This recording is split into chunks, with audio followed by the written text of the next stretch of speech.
Well, it's Steelers week. We all know the Bengals have beaten the Pittsburgh Steelers earlier this season, 24-10. What do they have to do to get the brooms out and sweep the Pittsburgh Steelers?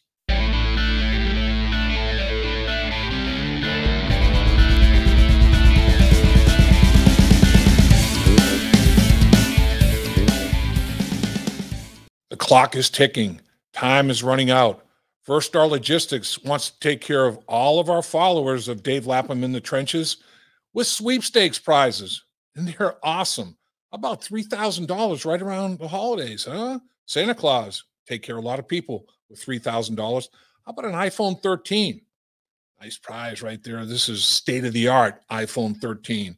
No doubt about that. How about an autographed football, an autographed Lapham jersey? Oh, boy, collector's item right there, huh? Yeah, I hear you. And 2 tickets to a Bengals home game as the Bengals make that playoff push. Nothing better than being there at Paul Brown Stadium. And then finally, dinner for 2 at Ruby's. I'm going to bring my lovely wife, Lynn. You can bring your significant other, whoever that may be, and we'll all dine around the holiday season. So, come one, come all. Check out down below how you can participate. All the information is right there for you. Don't waste any more time because tick, tick, tick. Time's running out. Welcome once again to In the Trenches with Dave Lapham, brought to you by First Star Logistics. And I'm in the beautiful studios that First Star Logistics provides for us. And we're going to talk about the Bengals Steelers. Heated rivalry. I remember it well.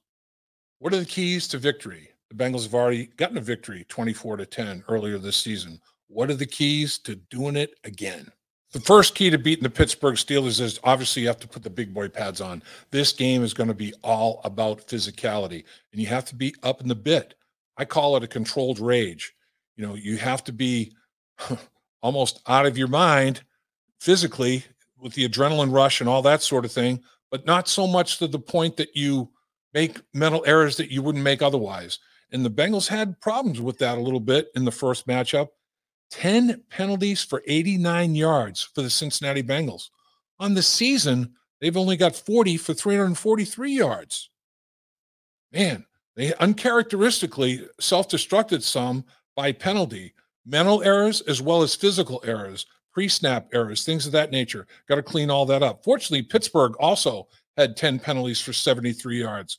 So you have to make sure that you're laser focused. Your body's ready to explode, but mentally you're laser focused on what you need to do and how to get it done as well. Turnovers. The Bengals were +1, 2 takeaways, 1 giveaway in that football game. The other thing, the Pittsburgh Steelers were 0 for 2 on 4th down. The Bengals had 2 4th down stops, which to me are like turnovers as well. So the Steelers had 4 possessions that did not end with a kick. 4 of them. Cincinnati Bengals only had 1 possession that did not end with a kick. So in my mind, even though they were +1 in the turnover department, they were really +3. And that was a big, big factor in the outcome of the football game because 2 of the takeaways were interceptions of Ben Roethlisberger that gave the Bengals short fields, which they took advantage of and scored points in a 24-10 victory. So that's going to be big as well. The other thing in this football game, the Cincinnati Bengals ran the ball better than the Pittsburgh Steelers. The Bengals had 96 yards on 24 carries, averaged 4 yards a rush. Pittsburgh only ran the ball 15 times for 45 yards. They averaged 3 yards a carry. The Bengals averaged 4 yards a carry. Cincinnati ran 35 less snaps in this football game. The Steelers had the ball for 10+ minutes more than the Cincinnati Bengals. They played ball control, 77 snaps to the Bengals' 42. But Cincinnati scored 24 points off of 42 snaps. The efficiency was unbelievable. In the passing game, the Bengals really did a number on the Pittsburgh Steelers, averaging 9.6 yards per pass attempt, almost a first down every time they threw the football. 14 for 18. Didn't throw it a lot. 14 for 18, but averaged almost 10 yards on every pass attempt, 172 yards passing. Ben Roethlisberger, because they fell behind and then really weren't effective running the football, he threw it 58 times, 38 completions, 2 interceptions, averaged only 4.8 yards per attempt. So the Bengals were much more efficient offensively, but they have to even those snaps out. To have 35 less snaps in a football game and win it by 14, that's an oddity. The other team has time of possession advantage at 10 minutes, and you win by 14. It's definitely a little bit crazy. Another reason that turnout was the way it was, the Bengals got in the red zone twice and scored 2 touchdowns. Pittsburgh got in the red zone 3 times, scored 1 touchdown. Pittsburgh left 8 points on the football field, settling for field goals twice in the red zone.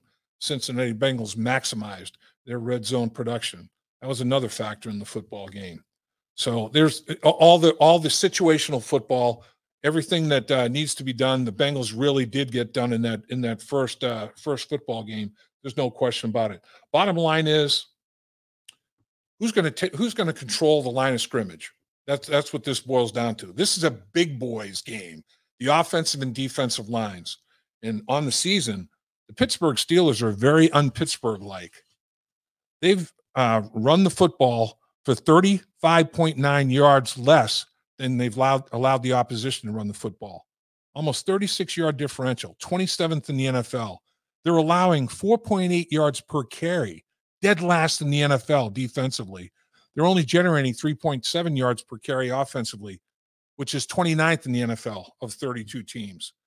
Very, very un-Pittsburgh-like. The Bengals and Joe Mixon have to outrush the Pittsburgh Steelers and Najee Harris. I mean, the Bengals handled the running game so well in the first matchup, they decided to throw the ball out of the backfield to Najee Harris, and almost like simulating another way to get the outside running game going. An extension of the ground game was these little swing passes to Najee Harris. That's the type of thing that has to happen again. Physicality, but mental focus is the big thing in this football game when you play the Pittsburgh Steelers. But you know one thing, Pittsburgh's coming off a tough loss. They scored 27 points in the fourth quarter against the Los Angeles Chargers to come back to almost win that football game. They got the lead late and then lost it again. So this is a must-win, must-game for the Pittsburgh Steelers. They play with a lot of pride. They got a lot of history. This football team is going to come out ready to play, and they're going to play every snap hard. Cincinnati Bengals are going to have to be aware of that and proceed accordingly. It is going to be a slobber knocker in the AFC North at Paul Brown Stadium. At First Star Logistics, we're a very strict company that really puts the pressure on our employees.